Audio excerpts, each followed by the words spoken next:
Fees नहीं चुकाई तो क्लास से निकाला। आज 10 रुपए में बच्चों को प्रतियोगिता परीक्षाओं की तैयारी करवा रहे हैं।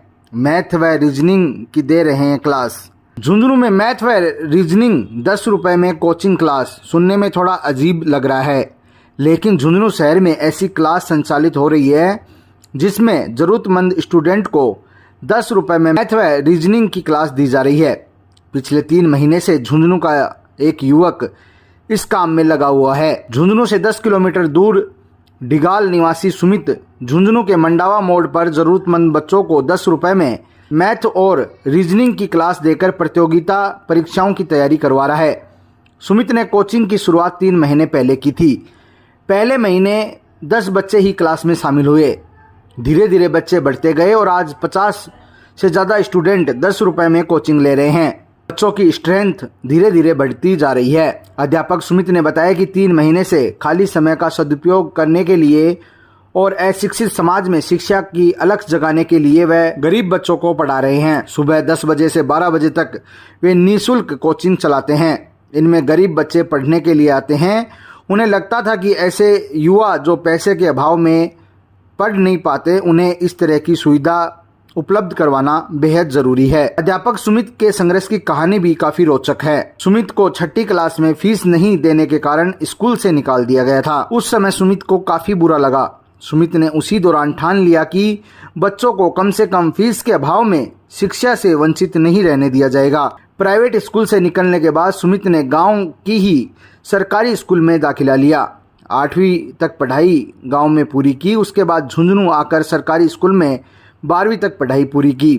12वीं के बाद आगे की पढ़ाई के लिए सुमित को काफ़ी संघर्ष करना पड़ा, क्योंकि सुमित के परिवार की हालत ठीक नहीं थी।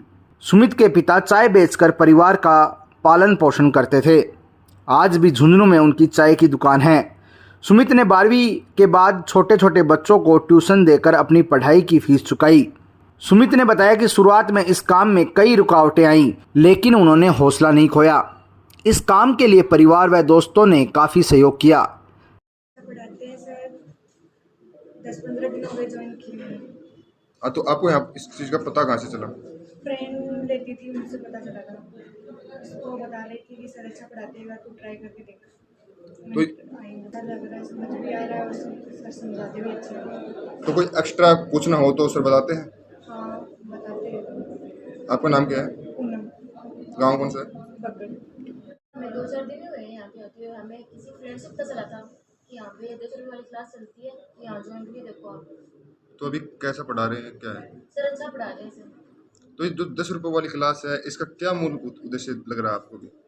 सर जैसे कि है ना, हमें कॉम्पिटिशन एग्जाम देते हैं तो मैथ्स में सबसे ज़्यादा प्रॉब्लम होती है बच्चों को, तो उसी के लिए अच्छा, ये तो बच्चों के लिए अच्छा है कि 10 रुपये में बच्चों को ये सीखने को मिल रहा है।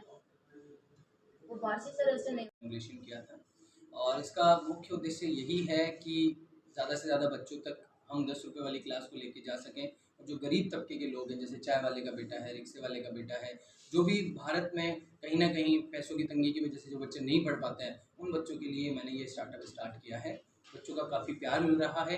तो बताऊँ तो मैं 6 क्लास में था, तो मुझे स्कूल से एक बार निकाल दिया गया था फीस की कमी की वजह से।